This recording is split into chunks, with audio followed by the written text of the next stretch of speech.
Flow Riders. I get to say Doc's line today because he's not here. This could be an awesome episode or things could go completely off the rails. But either way, I am so excited that you are all here hanging out with me. I am super excited to have a special guest on today. And before I bring him on and we have an entire discussion all about podcasting and how to get started and everything that he's done to get his podcast up and running, I want to tell you that it's been so fun, the fact that I get to reconnect with people who I've worked with in past jobs. So this is a great example of that, which makes it super fun for me. So I hope that you are having an absolutely incredible week wherever you are watching or listening from. And as always, if you have any questions or great ideas for an upcoming episode or anything that you want us to cover, you can always reach us, flow@ecamm.com. You can join our Flow Volley and leave us a video message. We are always keeping an eye on those. And if there's any video questions, we do our best to answer them quickly. We'd love to feature some questions on the show. Sure. So if you have a question that you want us to feature on the show, you should definitely send those through the Volley. Or, we're pretty easy to contact on virtually every one of Ecamm's social platforms. So if you want to leave us a message there, I love that the usual crew is here hanging out. As always, we will be doing our live Q&A at the end for all of our live Flow Riders. So certainly stick around to the end to join us. But without further ado and without too much housekeeping, I am super excited to be hanging out today with Matt B. Davis, who's in the house. Matt, thank you so much for hanging out on the flow with me today.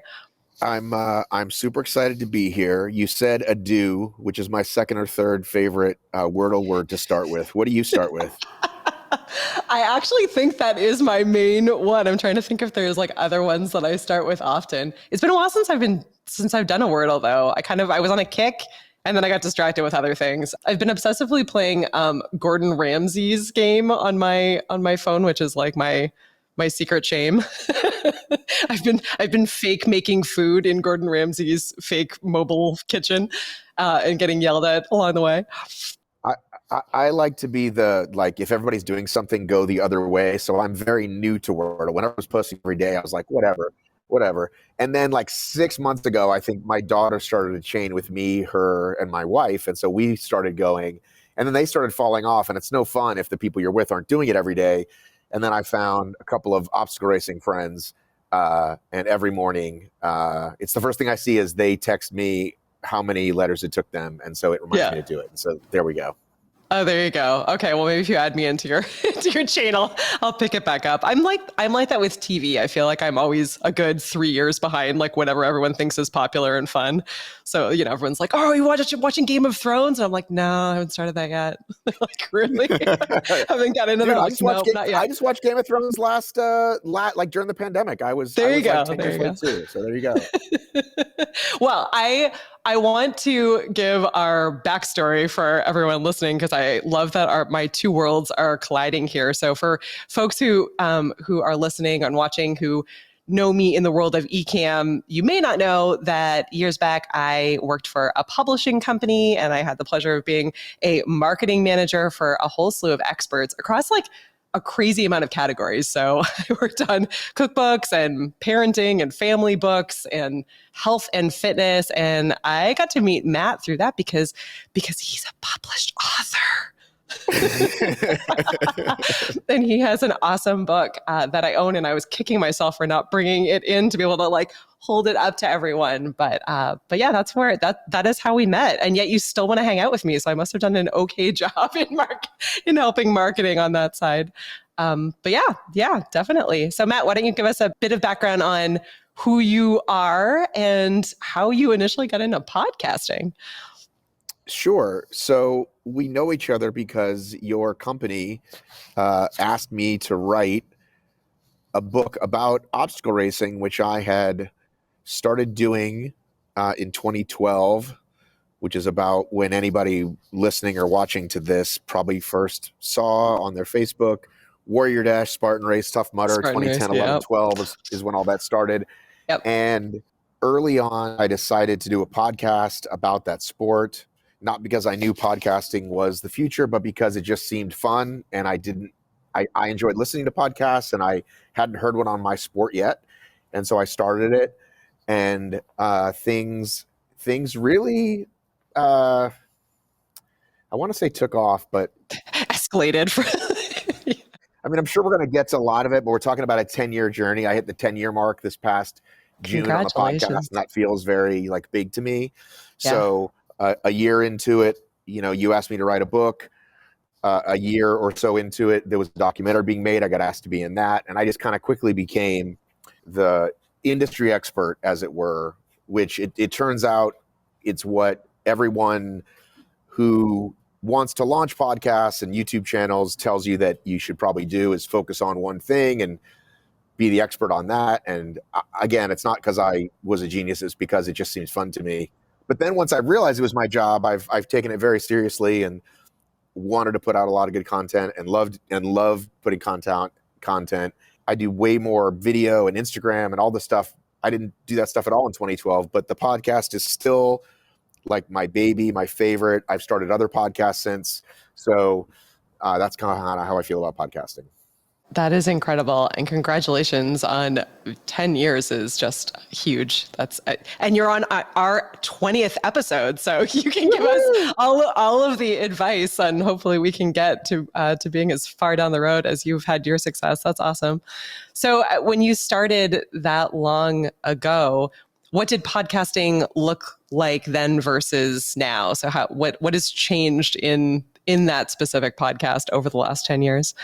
Well, I can tell you that in the early years, people literally didn't know what it was. What a podcast was, yeah, I'm sure. So if I met you on an airplane, I would have to explain to you what obstacle racing was and what a podcast was. So it would be like, have you heard like This American Life, but like not in your car? Like you heard like a radio station, but like not a radio station. And yeah, it's on your phone. Exactly. I mean, that's seriously what it was like. And there was one player, and it was iTunes. So it wasn't, it was just, and then when the kind of the boom, quote unquote boom happened after Serial, which was, I want to say 17, whenever that happened. Yep. Even then it's nothing to what it is now. Like, I don't know what the numbers are, but has it been another 10x since 2017? So it's just been growing crazy. Yeah. Yeah. So it's kind of like, you just see more and more people doing it, and everybody sort of trying their hand at it, and other apps wanting to serve it in a different way. And there's just this really special connection people have when you're in their ears. And so that's what podcasting is and does for people. Yeah, no, it's absolutely true. And it must have been such a weird experience to try to have to defend or explain both sides of that. And I'm sure too, as obstacle racing started taking off and then podcasting started taking off, you probably had these bursts of people jumping on and listening. Did that make it harder or easier as you kind of had these bursts of audience coming in or wanting to learn more? Well, going to these events, right? These obstacle races, let's say I went to, let's say 20 races a year I went to, right? Which is, wow. Yeah. Some local, some travel. And, people would continue to come up to me and say, hey, I listened to the show. And some people would want to have a long conversation about it. Some people are just like, hey, thanks, good job. And I think at one point I thought, well, the numbers are kind of stagnant, like the downloads. So I've reached a peak, and I've met all the people I'm going to meet. Yeah, exactly. But it doesn't fail that every time I go to a race, somebody comes up to me, and it's nice, because when you're, when you do this for a living, you get feedback, but it's not constant. So when people stop to say, I really enjoyed this, or I really enjoy what you're doing, or I appreciate that you cover the sport for us, or whatever, it feels really nice. So people always they're shy about doing it, or they think that you might hear it too much. But I can tell you, never be afraid to go up to your favorite content creator and say, I love what you're doing, because we all need to hear it. Yeah, absolutely. It's interesting. We've been having all these conversations, predominantly with those who are, either thinking about getting into the podcasting space, or, or have just started it. And one of the questions that comes up for us a lot is this idea of like, oh, maybe I'm too niche. Like, will anyone listen? Like, just because I have this idea, like, is it worth going out there and doing it?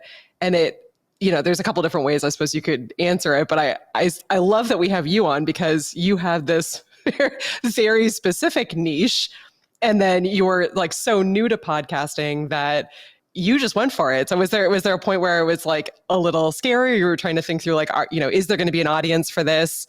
How did you kind of go about thinking through your audience and growing, that listener base? I think now I certainly put way more thought into it, when it comes to posting things on Instagram or YouTube titles and thumbnails. And, I don't know how much you guys have talked about this, but podcasting is still lousy for search. Yeah. And so I don't spend a lot of time there, like with, it's just, I just put the show out. And I think that's what I try to tell. Like, so people ask me a lot. People ask me for advice a lot, and I'm happy to give it. And especially in my field, there have been people who've started shows, and, I tell them, like, don't look at the statistics, just keep cranking them out, because it's not gonna, no one guest is gonna move the needle. An episode you think is gonna do great won't. One you don't think matters will matter to people. So it's fortunately and unfortunately always the same advice, which is be consistent. And as long as you love what you're doing, keep doing it, because the audience can tell when you're faking it. Yeah, it's absolutely true. Yeah, that is. I'm glad to hear you say that. That's the advice that we've been giving out. Is just that, it really comes down to why you're doing it, and you shouldn't be doing it for any other reason other than you have something that you want to be able to put out, and something that you think is of value there. You're passionate about it. You want to do it, because if you're doing it just for, fans, or because you think you're going to make an absolute killing at it, it's probably not a good reason to jump into the world of podcasting, because it does, you're right, it takes a ton of time and a ton of work, and, and there are ebbs and flows to it, I'm sure, over 10 years. Walk us through a little bit about so I'm assuming that most folks listening here probably don't know, you or haven't heard your podcast. So what is the format of it? Are you audio only? Are you doing audio and video? What does the show look and sound like? So when I started the show, it was actually, I said there was only iTunes. There was this thing which actually still exists called Stitcher. And it was actually a call-in format. You would call in to a line. So if you listen to these old episodes, it's great. It's got that old like phone sound. I love listening to the like OG episode. You feel like you're sort of behind the scenes. You're like, this is starting. Right. And it was, let's talk about people who do these races, right? Like, yep. Here's this mom, here's this veteran, here's the guy that puts on this race. And then because I'm genuinely curious and kind of can't, keep my mouth shut, I was just like, I want to say one of the first, but I was early on the only person saying like, well, hey, you guys actually screwed this up. What happened here? Right. And so people were thrilled that somebody was like, hey, here's somebody holding people accountable. Again, so I did not decide to be a quote unquote media company or a journalist. I mean, I taught myself all this stuff. Right. And this is what I tell people all the time. It's like, I know I could write a book until I did it. Right. When you guys, yep. I say you guys, the publishing company said, me specifically, when exactly. When you guys reached out and said, we specialize in this thing, would you like to do this thing? Of course I was terrified. And of course I missed all my deadlines because I was afraid of, doing it. And, and then once I finished it, it was like, oh, I'm actually like a pretty good writer. You know what I mean? Like, seriously, I've gone back to read many a blog, and I literally go, did I write that? Wow. Like, I didn't know I could do that. And that's with zero journalism background, zero, like I got D's in English, you know what I mean? Like, I didn't really apply myself. I'm not a college graduate, all those things. And I know right now it's like very like cool and niche to say that you didn't go to college and do anything, but I've just always been that way. I just could never, like, school seemed boring to me, and I didn't know what I wanted to do or be. And so it just seemed like not a good fit for me. And if it's a fit for you, great. But in terms of the content itself, really was, let's do the podcast. I think I can get money for advertising if I keep doing it. And then like, okay, now let's write a blog and let's see and so then it was like, okay, now I'm doing this whole thing and I'm the obstacle guy. And I sold advertising, to anybody listening. It's like, what should I charge? It's like, whatever they'll give you. You know what I mean? It was like, hey, $250 a month. And they were like, okay. And so then like a couple months later, the next time somebody asked, I was like, well, I'll try to ask for $500 a month. Like really, like, cause I didn't have any, I didn't have any like big analytics. So it was just like, hey, I can send you my numbers. They're not that big, but I can tell you the people that listen are very loyal, which is still what I say. We've got a very loyal audience, a very dedicated audience. And if you want to reach people who spend their time running the mud, we're the place to do that. Right. So now, as I've still like a one-person company, right? I have video editor that I use once in a while, and I have people that help me do social sometimes that I pay in barter. I pay in like free races or free gear because I have a family of 5. So if I had less children, I could have more employees. That's the thing. Soon the children can be the employees, so it'll all work itself out. I really wish that would work out better. They don't work as cheap as they used to, right, anymore. Like they used to just do whatever your parents said, but now it's a whole different conversation. So yesterday's a great example. Real time, real stuff. I had an interview with a guy, and a hot topic came up about it's a movement question. All right. There's this specific movement in this thing called High Rocks, which is sort of an offshoot of obstacle racing. It's kind of CrossFit-y, just to dumb it down. And like in the video, it's like, look, they're doing it wrong, and the judge should have scored it this way instead of this way, right? So that's already going to be in the podcast. But I'm also like, ding, like hot topic. Let's get that on an IG reel as quickly as we can, right? Yeah. And so because I've learned and because Instagram has proven to me that a reel does better than a picture. So I wish it weren't the case, but it's the case. So I record every podcast, audio and video. And so I snagged the video from that one part. There you go. And then somebody sent me something else. And I was like, okay, well, now I have a comparison. So I'll make that a YouTube video. And I have to say it's rare that happens in one day. I'm usually slower or doing other things. But yesterday I got a podcast and a reel and a video. And to some people that might be nothing. Some people are like, well, I put up 7 reels in a day or whatever. But for me, that was great. And all the things you'll hear that you've probably said and that other people will hear, it's mostly the same stuff, which is there's a machine to feed called the content machine. And as long as it's, the phrase I've always used is consistent quality content.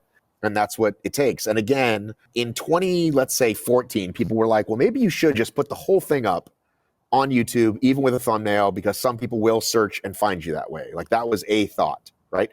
And only in recent years, I don't know when it started, that it was like 6-minute clip, 10-minute clip, 8-minute clip of here's this interview with this celebrity.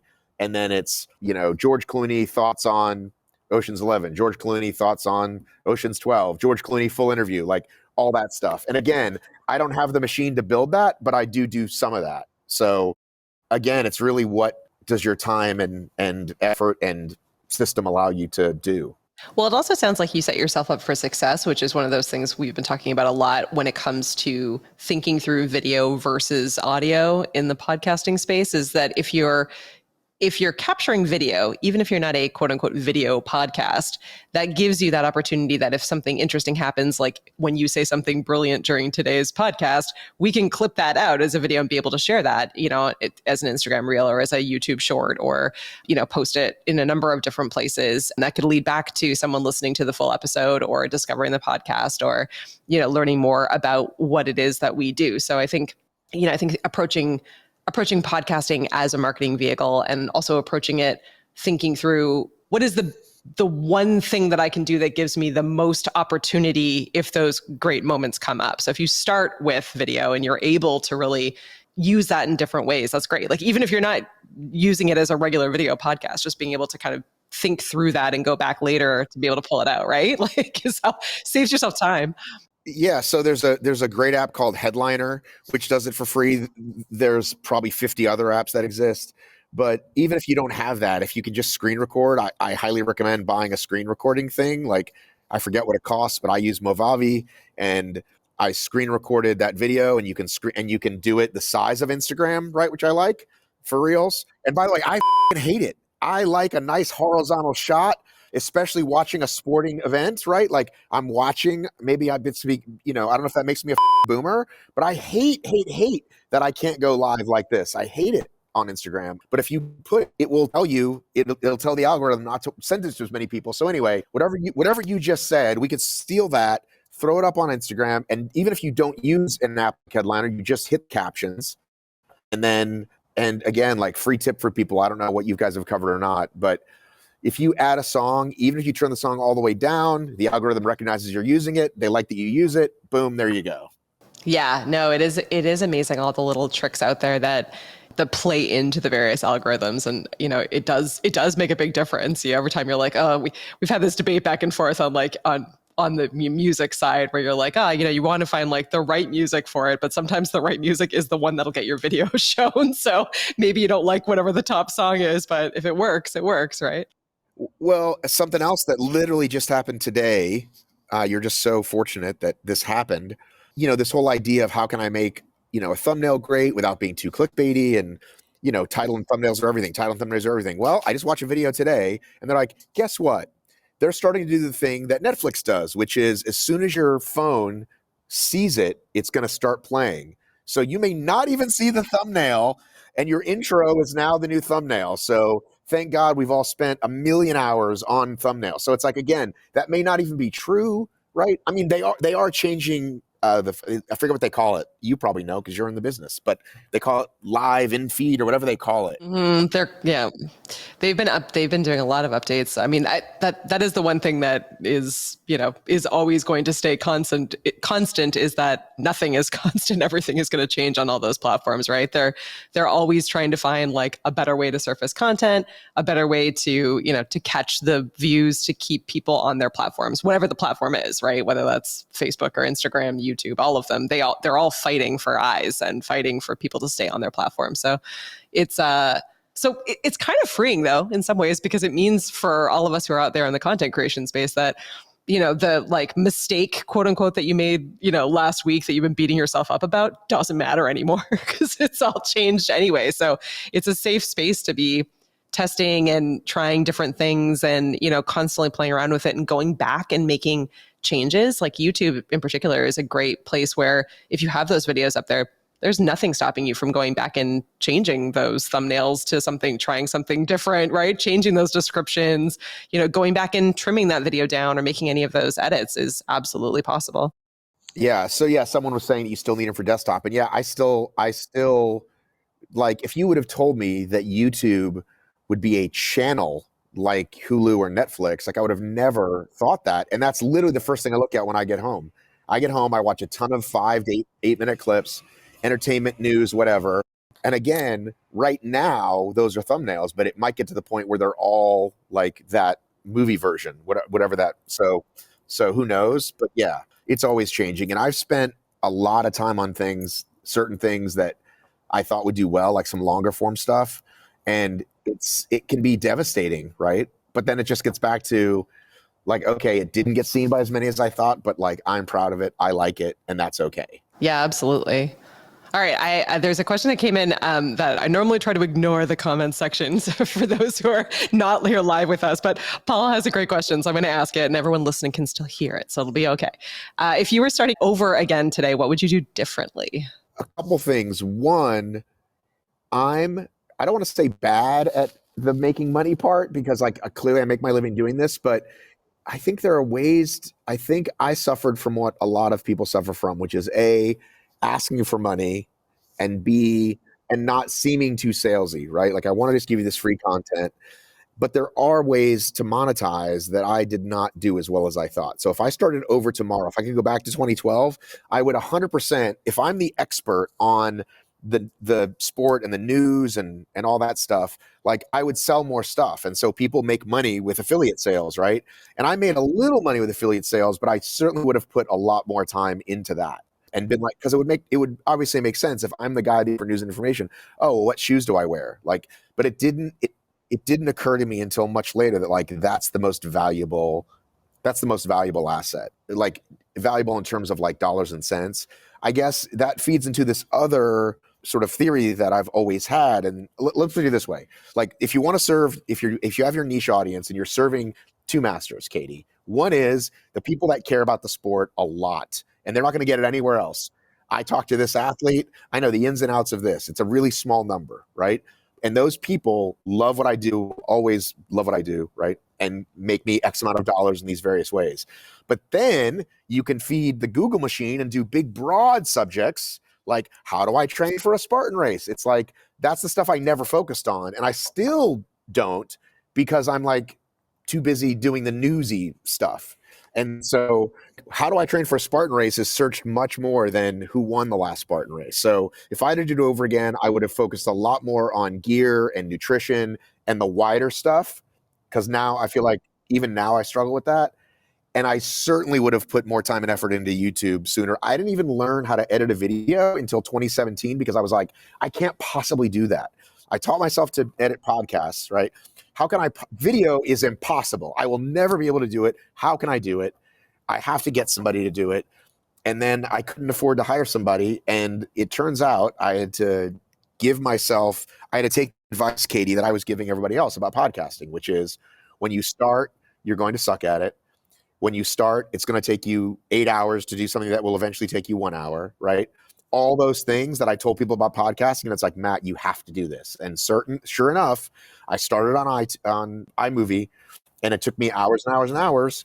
And then I eventually jumped over to Final Cut like a year ago. And Yay! Yeah, yesterday I put out, a video that normally would have taken me 3 days. So those are the two things. Find out how to monetize sooner and do more video.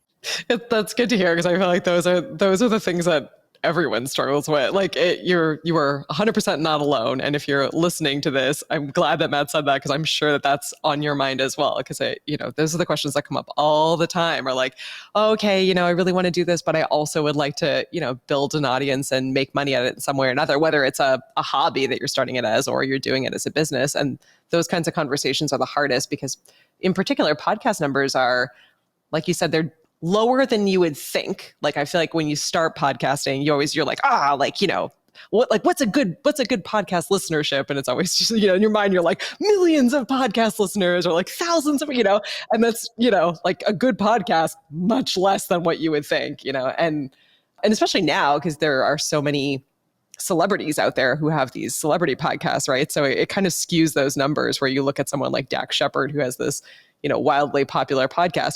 Yeah, because he was already famous when he started doing that podcast. So he's bringing an existing audience with him into those numbers. So it makes, I think, the playing field a little bit harder to try to logically think through what to charge for things, or how to, best monetize your podcast, because the analytics are tricky, and there's not a ton of really helpful information out there on that.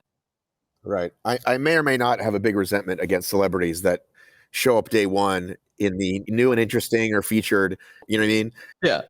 But again, it's like, that's why you can't even worry about that stuff and just crank out. And I think, again, like, that money is a double-edged sword, because that's what people go into it thinking, like, oh, well, I want to make money. But it's like, I'm not telling you it's going to take you 2 or 5 or 10 years to make money. I'm just telling you that you've got to do it because you really love doing it. Because most podcasts, as you've probably learned, last somewhere between like 3 and 18 months. This takes a lot of work.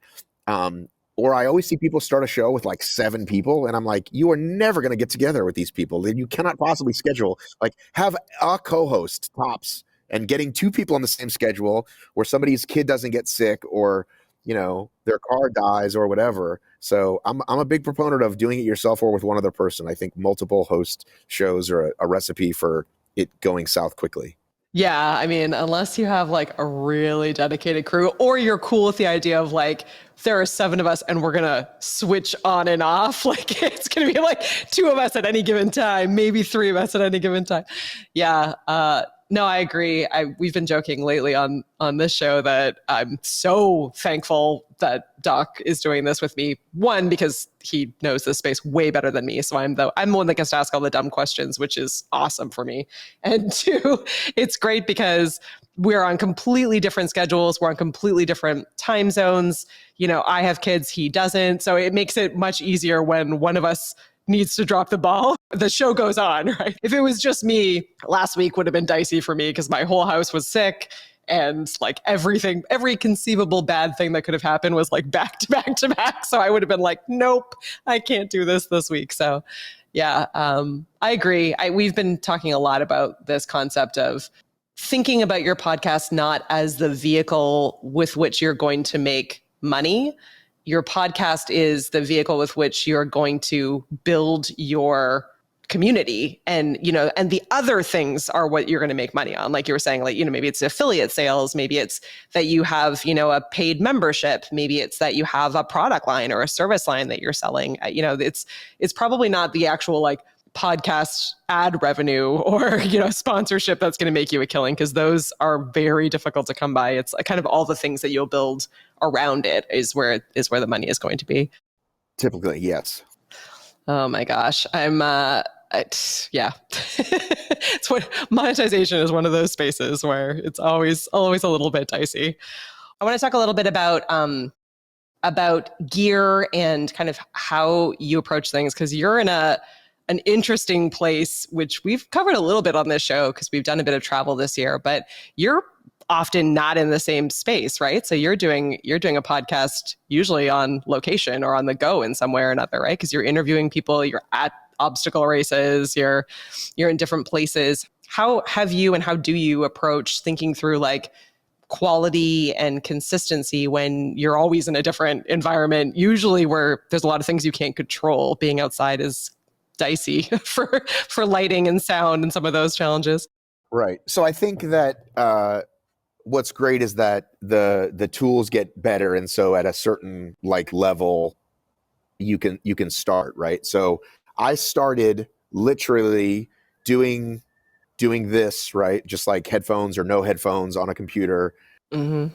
And this was back like, Zoom wasn't a thing. It was like, do you have a Skype? Do you know what your sign-in is? Or can you just call me, right?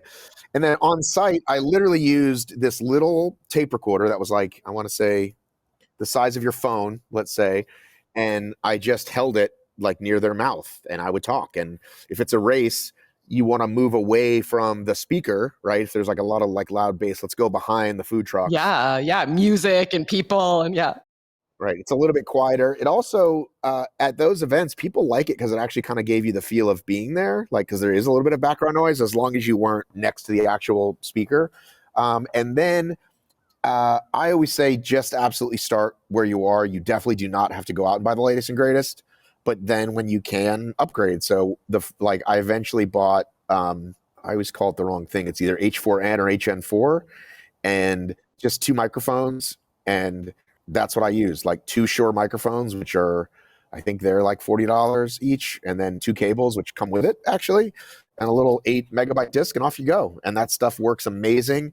The mics, even in a room with bad sound or outside, they sound great because they're directional. So whoever's talking into it, you just got to make sure they're not playing with the cord too much. When I do these, I usually actually have that Shure microphone set up in a little stand, but I moved outside last minute, so here we are on the phone. See, we're on location and we're making it work. Yeah, actually, I'm like very impressed. It's probably quieter in your space than it is in mine. I'm in an office right downtown, and we have like, this is an old mill town, so there's always like the mill horn that's like lunchtime, and then there's the other one that's like end of lunch, and fire trucks that go by all the time for some reason. I feel like the whole city is constantly burning down or calling the fire station. So yeah, so this works. I'm a big fan. I don't like cordless. I'm a big fan of just the old basic, whatever you call this, the old iPhone direct link. But yeah, I don't know what the newer version is of it. I mean, I think there's bigger versions where like you have 6 people talking at once or whatever. And even if you brought one microphone and handed it back and forth, you could do it that way. If let's say you couldn't afford to buy 2 microphones, you could just afford the one, and the same thing with video. I started with just my phone, and then when I started, okay, let me try to dedicate some money to this, I asked my friends who make videos, like, what should I get? And your phone is like amazing. Yeah, we forget. Yeah, it's amazing how good if you do a nice like horizontal shot and you matched it with somebody who shot it on a, not the really expensive cameras, but a basic DSLR, you honestly can't tell much difference. So yeah, I've definitely had a few instances where, so I'm in a studio space where it's a shared space, and my bosses, who are incredible, are constantly testing because we make video software. So I inevitably will walk in and cameras are missing or cables are like in the wrong place or things are not connected. And so I've had a couple of instances where I'm like, oh shoot, like I have to be live or recording a video in a couple of minutes and I need to solve this situation. My my phone now connects either with a wire through camo or in many cases now even wirelessly through continuous cam. So it's amazing. And the quality, yeah, like you said, really isn't that different. It's leagues better than what's built into your, into your laptop or into your like a basic level webcam. So yeah, it's worth having. And it's worth having like if you have like an older, one generation older phone that, you're not really using as much anymore, it's great to set it up as an extra camera as well, especially if you're doing anything where you need like an overhead shot or like a second shot that comes in. It goes a really long way. And if you want, when this is all over, I can send you a link that I made years ago, and I haven't changed it much, which is people are always asking me, what do you use? And I include it in there, and it's pretty basic. Yeah, throw in those affiliate links. it'll be a win-win for everyone. I do have an affiliate link, Amazon page for that stuff. I don't make a ton of money on it, but again, I'm just happy to tell folks. I mean, and again, like once you learn the basics, like move away from the noise and make sure like the sun is, facing you and not behind you. Once you learn that basic stuff, you can do some kind of amazing things. You know what I mean? You can make it look pretty good. Yeah, I know. It's so funny. We're in this space where, with Ecamm customers or potential customers, they always have all of these questions about gear because for the most part, a lot of the influencers we work with and content creators have these like incredible studio spaces because they are, YouTubers or that's their full-time job. And so as new people coming in, it's often like, oh, I can't start, recording a podcast or doing live video until I have, the like giant lights and multiple mirrorless cameras and like the most expensive mic and the Rodecaster Pro and like all of these things. And I think you're a great example of you can do a lot with a really, somewhat quote unquote basic system and still be able to do, years of an incredible podcast that's popular and that has a fan base. So yeah, I think it's important advice for us all to hear. We interview a ton of people and everyone has a different favorite microphone or a different favorite camera and everyone's setup's different. And yet they're all still creating content and they're all still winning at what they do. So it's a good reminder for all of us that just because someone loves a particular item doesn't mean that it will work exactly the way that you want it to, or that it's the best fit for you. Like it might not be. You might like something that's way cheaper or way more expensive. Like you really need to kind of ask around and test and play and think through what actually you're trying to accomplish. Yeah, I've if I ran out of battery or disk space and didn't prepare, which has happened, like voice memo is great. I think again, with your phone, you definitely need to be somewhere quieter. Like the outside noise, it can't really distinguish the difference. So I wouldn't suggest using that in a crowded place. But if you're outside, like where I'm at now, or even in a room and there's not that much echo, if like you put a phone right here and you and I talk, it sounds pretty great. Yeah, it's absolutely incredible. Paul is coming in with all these amazing questions, so I'm just going to keep asking them. Paul asks, other than video editing skills, what other skills would you advise a newbie to level up? Again, I think there's a couple of basic things that make all the difference because again, the technology is so good. It's like I'm breaking my own rule here. Like I always set this up like on a box, right? Or something because no one wants to look up your nose, right? And I see that all the time, even on newscasts. And I'm like, why does this person look like this? And I'm on CBS News and I have to look straight up their fucking nose. Pardon my French. So it's like just there really isn't much. Like again, this is the first time I've ever had like a recent Mac. You know what I mean? Like this one now is. If I put about this Mac, is it going to tell me what year it is? This says 2021, and I bought it in 2021. Before that, I would always buy a $500 Mac that was probably 3 to 4 years old, and it lasted easily 3 to 4 years, and then you could still sell it for like half of it because Macs are great, right? Personal preference, whatever you want to get. So in terms of leveling up, honestly, like work with absolutely what you have because whatever you have is going to be fine until you can do better. And again, like I still do not have a lot of things like. Even like I've done times where I've used a ring light, but I have more often than I haven't. Like if you're in a well lighted room, it looks fine. If you're outside, it looks fine. Once in a while, it's like if you have those crappy like I think like you're in your old school. Oh yeah, like the fluorescent tube lights. Yeah, like those, and it makes your face look weird. So yeah, buy a cheap light on Amazon. But again, like all the tools are so, I'm sure you guys talk about this all the time, all the tools that are like, you know, $30, $50, which again, I know isn't nothing, but it's not 1,000. Yeah. It's the right tool for the right job. And again, like I love that you're on the show because usually we have all of these people I know who again are in these like amazing studios, which I love. And I mad shout out to everyone watching who is in an amazing studio. I'm lucky enough to be in one here that was built for me. But I think it's really great as a reminder that you don't have to be. And for the content that you're creating and for the audience that you have, there's like this rawness and like you need to be outside in the field. There's like the energy of being at the event, like all of that you're able to capture in ways that are significantly like easier, I guess, quote unquote, or require less of sort of the overthinking tech full studio setup. So I think it's really cool that you can really think through like what is the content that you're creating, you know, who are the listeners, who are the viewers, and you might not need to worry too much about, you know, all of these, you know, huge tech questions that might be stumbling across your mind. It may not make sense for what you're doing. Like what Matt's doing is, you know, working really, really well for him because of the kind of content that you're capturing and the interviews that you're doing. You're sort of there in that moment. There's the energy that's there. It would almost feel weird and fake if you like had obstacle racers or companies come into like a studio space and be like, well, today we're going to be talking with so-and-so about, you know, the race that they just did. It wouldn't feel as cool. Right. But I think people still do some of that. Like they think they have to have like the fancy background or the ones that Zoom gives you or whatever. And I'm just not, again, I'm just not a fan of those.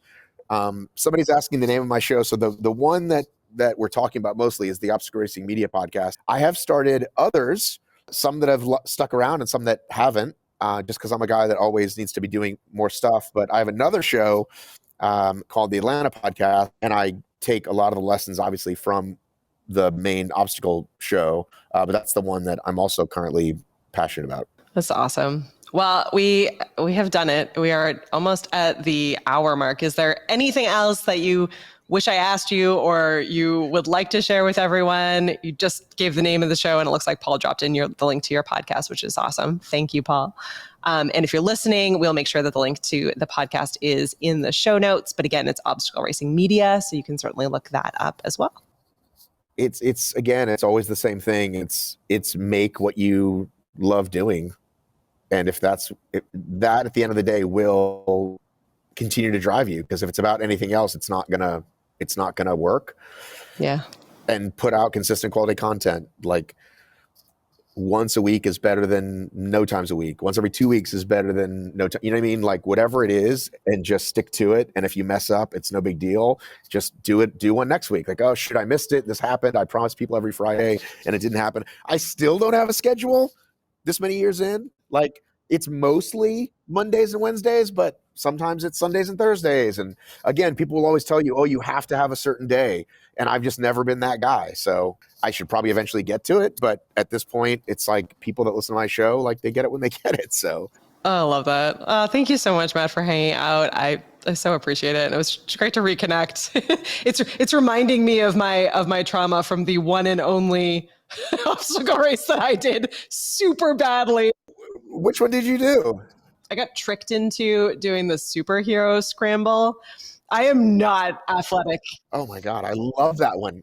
I love that one. So, and I will end on this story for intense vulnerability for all of our listeners and viewers out there. So I am not even kind of sporty, but I do like the idea of obstacles. And so my his company was doing the superhero scramble and they were like, oh, it's all like, it's like, company, all of their team, and then, partners and spouses and families and whatever. And this is like super fun. You're going to dress up like superheroes and it's going to be like awesome. And I was like, oh, I've got this. Like, I like, this will be fun. I can do this. And what ends up always happening with my husband is that he tells me that it's like all of the wives and partners are going to do it. So like, I'm not going to be the only woman that's there. It's like, it's going to be all of the wives. And inevitably when I get there, it's always just me. Like I'm the only wife that ends up showing up to all of this stuff. So this was the case. So I got to the superhero scramble and I was the only one. And then I looked out over like the group of contestants and I was like, oh, like I'm, younger than most of the people that are here. Like I look like in equal shape to everyone that's I got this. And the race it started and it went straight up a hill. And then you had to go back down the hill and then up the hill again before you got to the first obstacle. Was it Amesbury? It was in Amesbury, yeah. I know that course, yeah. And I went straight up the hill. And then I literally just like laid down on the hill and I was like, I couldn't breathe. I was so winded.